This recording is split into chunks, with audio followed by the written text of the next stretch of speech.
Ju duam dhe na doni, edhe të gjithë duam Kristin. Aleluja. Edhe që këtu stërvitemi vëllezër, që të duam njëri tjetrin, që një ditë të mundemi të jetojmë përjetësisht me Kristin atje lart. Aleluja. Falënderoj Perëndin, s'do të më shumë kohë. Mateu, kapitulli 7.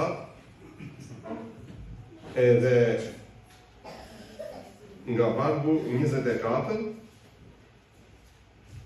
Ku thot, kapitulli 7, vargu 24. Edhe nga kapitulli 8, 4 rrestat e para. Dhe thot, kushdo pra që i dëgjon këto fjalë të mia dhe i bën, do ta krahasojë me një njeri të mençur, që e ka ndërtuar shtëpinë e tij mbi skemë. Dhe rashiu dhe erdhën rumej, dhe fryn erëra dhe u përplasën mbi atë shtëpi, dhe nuk ra, sepse ishte themeluar mbi skemë. Dhe kushdo që i dëgjon këto fjalë të mia dhe nuk i bën, do të krahasohet me një njeri budallar, që e ka ndërtuar shtëpinë e tij mbi rreth. Dhe rashiu dhe erdhën rumej, dhe fryn erëra dhe u përplasën mbi atë shtëpi, dhe ajo ra dhe rënja e saj që e madhe.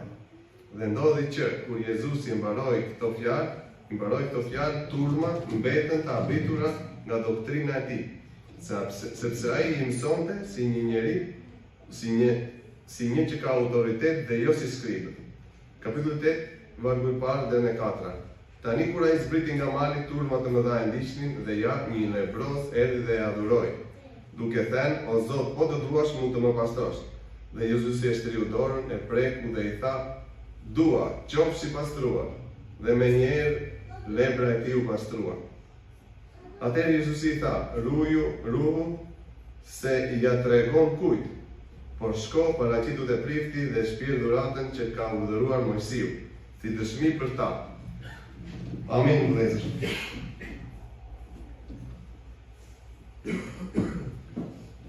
E falenderojmë Perëndin vëllezër për fjalën e tij që na jep, edhe na jep kur lexojmë fjalën, është ajo që na mbush. Është si ky ujë i gjallë që na mbush shpirtin edhe njeriu tonë frymëron, edhe marrim jetë. Këtu na mëson Zoti e thotë kush pra që i dëgjon këto fjalë të mia dhe i bën, do ta krahasoj me një njeri të mençur që e ka ndërtuar shtëpinë e tij mbi skemë, dhe rashiu dhe erdhën rumej, dhe fryn erëra thotë. Vëllezër, jemi të gjithë të ftuar, të vegjël dhe të mëdhenj. Mbase je sot një vëlla që ke shumë vite në Krishtin. Mbase sot je një njeri që ke besuar ka pas pak shumë kohë. Por Zoti na fton të gjithëve që të jemi edhe fjalën e tij ta vëmë thellë në zemër e të bëhet prioritet gjëja e parë në jetën e tonë të përditshme. Që në mëngjes, që në drekë, në darkë, kudo, gjëja e parë, e them në radhë të parë për veten time, të jetë vepra e Krishtit. Të dua të shërbej Krishtit unë personalisht, nga unë do shkoj në familja time, në bashkëshortja time, në fëmijët e mi, edhe kështu shtëpia time, do t'jetë jo ti tregoj, shkoj në vargu i fundit, jo ti tregoj unë botës, po Zoti të zbulohet botës nëpërmjet mua. Jo ti tregoj unë botës me fjalët time, me t'ja u shpjegoj, t'ju them, t'i tregoj, por Zoti të zbulohet nëpërmjet veprave të mia. Aleluja, vëllezër. Edhe thot, dhe rashiu thot, dhe erdhën lumen dhe fryn erëra. Vëllezër, shpesh kur lexojmë këto fjalë, edhe na vete mendja në sprovat e mëdha, në një sëmundje, ndonjë kush e di çfarë mund të lejoj Zoti, mund të vinë edhe si bekimesh vëlla në jetën tënde. Mund të vinë edhe lumen bekimesh. Mundet që puna tënde të shkojë mirë, mundet që çfarë do gjë që ti kërkon Zotit të ta japë. Mundet që ti t'jesh në fokus të bekimeve, të shikojnë dhe them, si ky vëlla, ose si kjo motor. Bravo. Edhe këtu jam i ftuar që të qëndrosh.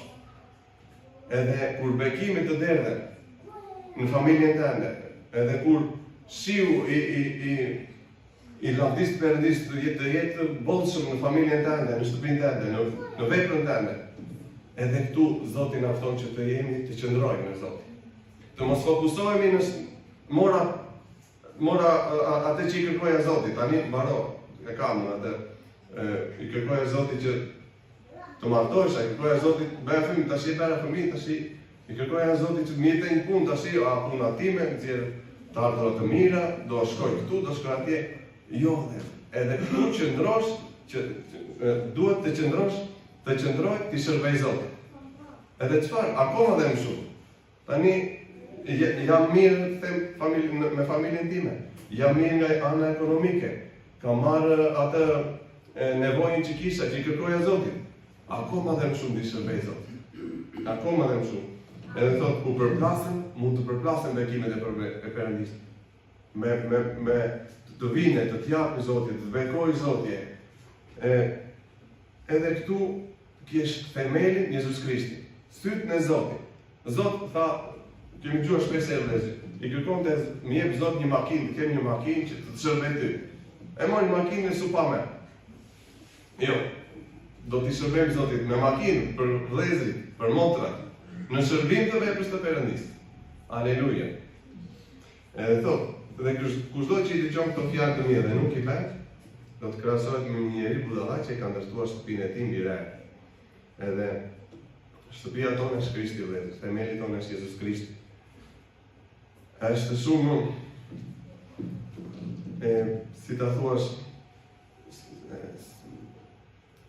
kur kujtojmë vëllezër atë dashurinë e parë, se si erdhi Zoti, atë do të kthehemi të kujtojmë atë dashurinë e parë, se si erdhi Zoti tonë në jetën tonë. Edhe ndonjëherë kur tani kemi ndonjë problem ose hasim ndonjë problem ose vjen i ligu edhe në mendjet tona na flet. Ja, betejë këtu në mendjet tona në zemrën.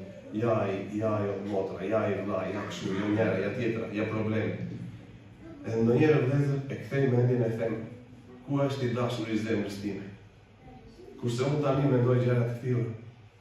Ku është Jezus Krishti që më deshi që në fillim me ajo dashuria që unë ecja me autobus nga fshati për në Kish, edhe më vinte që t'i pushtonja të gjithë. E tani po më ndan kjo gjë nga ajo dashuri, nga ajo dashuria e Krishtit. Po më ndan ky problem, po më ndan kjo gjë e vogël. Të shkoj ta kam vllai i them, vlla, këtu më mërzite, këtu më trishtove, këtu nuk ndjem mirë. Edhe ta gjej me vllai, ta pushtoj ti them atë që edhe vëzë gjithmonë Zoti kërkon që ne të kthehemi atje në ajo dita ku e njohëm, atje ku ishte dashuria e tij aq e madhe në jetën tonë. Tani mbase kemi arritur diku edhe themi mësuam shumë gjëra, i dim mirë, kemi përvojë, po nuk është ajo vëzë. Maksimumi i dashurisë të parë, atje duhet të arrijmë të gjithë. Dashuri e parë, mos e lërë dashurinë e parë. Edhe eci më poshtë e thot, tani kur ai zbriti nga mali, turma të mëdha e ndiqnin dhe ja, një lebros. Erdhi dhe adhuroi duke thënë o Zot, po të duash mund të më pastrosh. Tani kur ai zbriti nga mali, turma të mëdha dhe e ndiqnin. Dhe një ishte lebros. Një ishte që shkoi. Ti mund të jesh një, unë mund të jem një. Ti mund të problematizohesh. Që pse vllai, pse Zot, jo pse vllai, pse Zot. Ja, dëgjoj Zot, që dëgjoj, lutem. Nuk po besojnë akoma. Mamaja time, babaja time, motra time, ka folur këti vllai, nuk po vin akoma. Zoti thot, një. Ti je një. Edhe vepra që ka bërë Zoti në zemrën tënde, në jetën tënde, është ajo që ata do ta shikojnë edhe do të mrekullohen, edhe do të besojnë. Edhe sot, thot t'i edhe një lebros, erdhi dhe adhuroi, duke thënë, o Zot, po duash mund të më pastrosh. Sot vëllezër, si ndjehemi përpara Zotit? Ndjehemi sikur kemi bërë gjitha, kemi hap bekimet e Perëndisë? Jo, vëllezër. Edhe unë i pari më them që vi, sot si një njeri më katar përpara Zotit. Vi edhe i them Zot, më pastron. Edhe Zoti çfarë bëri? Zoti e shtriu dorën e tij. Le ta bëjmë Zotin vëllezër, që duke i hapur zemrën tonë, Zoti të shtrijë dorën e tij. Të shtrijë dorën e tij e sot na bekoj të gjithëve. Na preki të gjithëve, na japi të gjithëve atë që kemi nevojë, që ka nevojë shpirti, që ka nevojë zemra, na përgjigjet në lutjet tona, në nevojat tona, në kërkesat tona. Edhe Zoti tha, Jezusi i shtriu dorën, e preki dhe i tha, dua qofshi pastruar. Jemi të pastruar, vëllezër, siç dëgjuam me gjakun e Jezus Krishtit. Gjaku i Jezus Krishtit është ai që çfarë do lloj gjëje që të kem bërë, ose e sjell përpara tij, pendohen edhe gjaku i Jezus Krishtit më pastron. Aleluja. Edhe thot, dhe me njerë lepra e ti u pastruan. Dhe me njerë Zoti na pastron. Ka që t'jeshtesh? Ka që t'jeshtesh në vëllezër. Ulesh 5 minuta, ulesh 10 minuta, gjysmore, një orë sa jepet, çdo njeri nga ne. Kërkon gjakun e Jezus Krishtit, kërkon praninë e Zotit, vjen Zoti e viziton edhe shërohet. Shpëtohet ai. Po pse nuk duhet të shkoj tek ai mala, tek ai venta, të shkoj atje në ai filan vend ku nuk është e nevojshme. Si sta dhe vllai, është këtu, është edhe tani atje në Greqi me vëllezër. Është kudo Zoti, është në tet. Atje ku 2 ose 3 thotë. Edhe shpejt vëllezër thotë me një letra ti u pastrua. Atë Jezusi i tha ruhu se i tregon kujt, por shko paraqitu te Krishti. Edhe neve vëllezër dalim nga kisha. Ndonjëherë kur isha më i ri edhe më pa përvojë në gjërat e Zotit, dhe desha t'ju flisja të afërm me mie, t'ju thosha t'ja mësonja të gjitha gjërat, ato që kisha mësuar. Por nuk ishte kështu, ishte entuziazëm. E çfarë besë ndonjëherë arrinim sa kishim edhe kështu kontradikta sa të zishim para. Kurse tash thot Zoti mos i trego thot atyre. S'është nevojë t'ju tregosh, ata do të shikojnë thotë. Ata e panë fytyrën e Mojsiut, edhe ajo shndriste. Çfarë duhet të bëjmë ne vëllezër? Të lidhemi, të hyjmë në praninë e Perëndisë, të mbushemi me frymën e shenjtë. E çfarë do të bëjmë?